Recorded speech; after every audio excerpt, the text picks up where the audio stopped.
This is the entrance to the Ceres Gallery, which is in the Chelsea Art District of Manhattan, and is, open all week and staffed by our director. And this is how you would enter if you were coming to the gallery and coming to the opening. The Ceres Gallery is a nonprofit feminist gallery that was started 40 years ago by a group of women who wanted to give women a place to have their art. And that art could be sculpture, any kind of art, basically, and have a show. So this is Elizabeth's show. And it really was helping Elizabeth hang her show in 2017 when I got excited about the Ceres Gallery and the possibility, encouraged by her and her husband, that I could possibly have a show in New York. And I had to apply to the Ceres Gallery with 10 photographs of my work and tell them why. So the work had to be approved by the whole membership, basically, in order to be able to be a member. And so being a member allows me to have a piece in the in several group shows during the year, and also to have a solo show every 2 or 3 years. And so this is my year. And I've been working on this show for about 3 years. When I felt like I was ready to start painting things that really, really mattered to me from my heart, it was the Borderlands.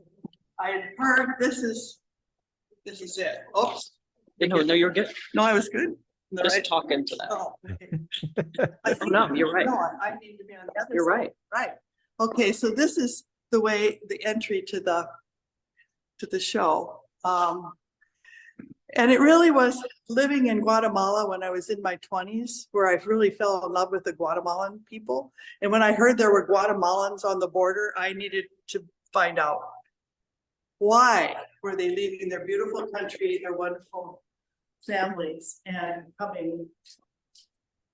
crossing this really treacherous Sonoran desert where many died on the way or were injured, lost, never found. And so Ray and I traveled with an organization out of Tucson that had been operating for almost 20 years to put water along the trails to sustain people and keep them from dying of dehydration.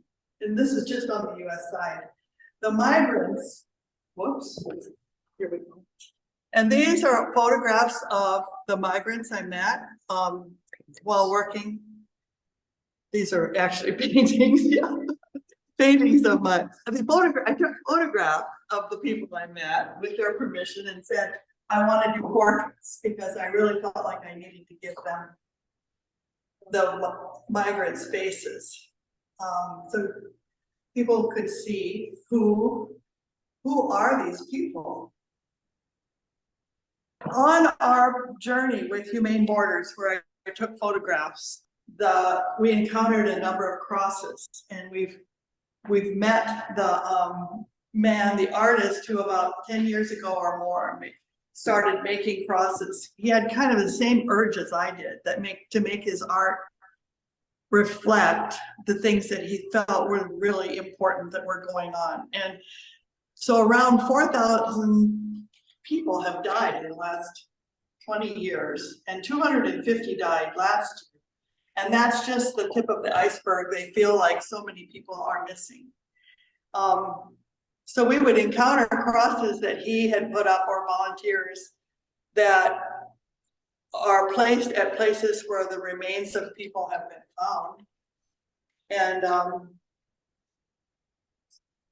so that's the story about the crosses. And he's still doing that. So the way that we met the migrants is that we heard that there were hundreds of migrants being dropped in Deming on the street on Mother's Day. in 2019. And I heard there were Guatemalans among them and wanted to know more. And so Ray and I just drove down to the fairgrounds where people had been taken, and our own Silver City Unitarians came to the front and started supporting them with food and clothes and supporting the organizations that started to form to help take care of people. And this is the footsteps, the wall, and some of the terrain that people have to cross. There's so much to know about this whole immigration situation, and it's so complicated. There's so many reasons, and a big part of it is climate change, as well as poverty, American foreign policy, violence, the gangs that have been sent that are kidnapping people. I started using the palette knife on this one, which was a kind of a new approach. And this is of the water bottles, the water stations that No More Deaths, Humane Borders, Tucson Samaritans are working to make sure people have water.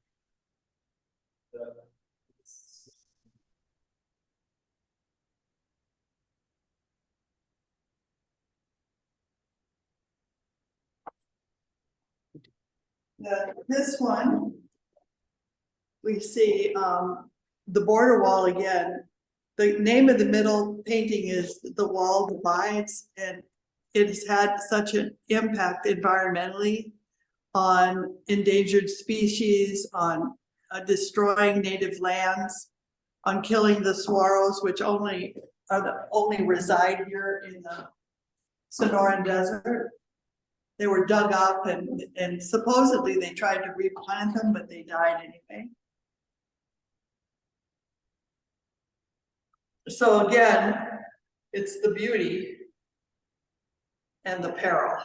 I guess that was the juxtaposition of the two, because I've always loved the landscape of this area, but hidden within that is the terrible circumstances. Rebecca Fowler from Humane Borders had a quote that really struck me. It was, "Hauntingly beautiful, ironically deadly desert landscape."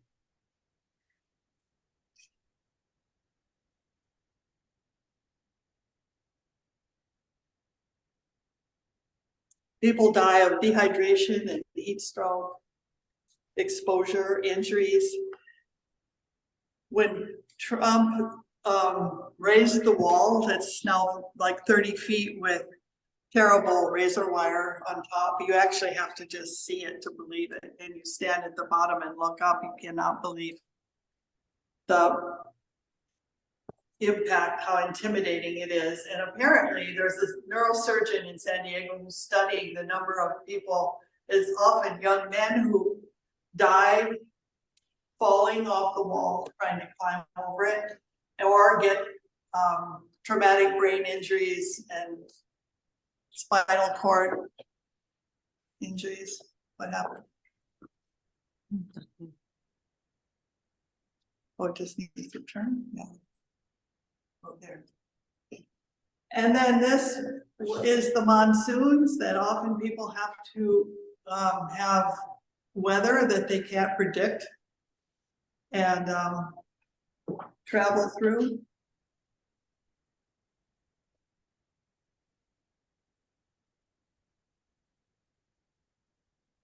So I started painting about 22 years ago when I was thinking about retiring as a nurse midwife, and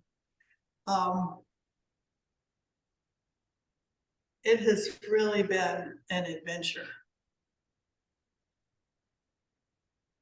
And my journey to explore this borderland from the perspective of the migrant, you know, I'm often thinking to myself, what would I do what would I do if my children or grandchildren were being threatened with starvation or violence? People feel like they can't, they can't go back, and they're willing to face whatever is out there. So this one is our last wall.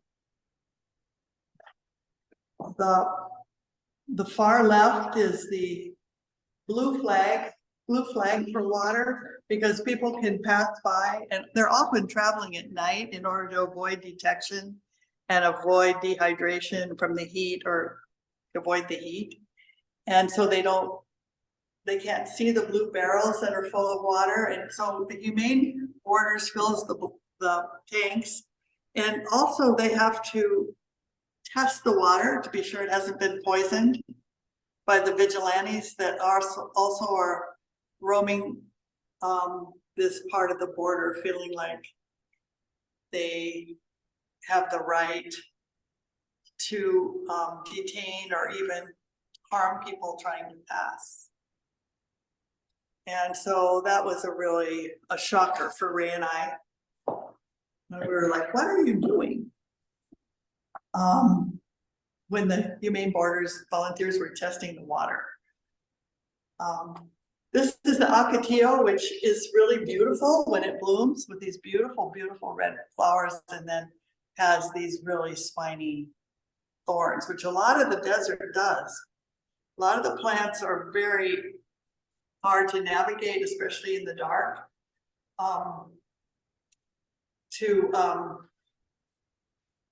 So I wanted to bring forward that difficulty of the hidden within the beauty. And this is one who is one of the workers in Palomas, Mexico, where the migrants were sent in 2019 when Trump closed the border and had the policy of remain in Mexico. And Juan has been assisted by the Unitarians to help with migration, but he's also been working with the schools to create greenhouses and gardens for the schools in Palomas, because so the little village there just across the border from Deming, where we would go every week to do clinics when the shelter was open in 2019.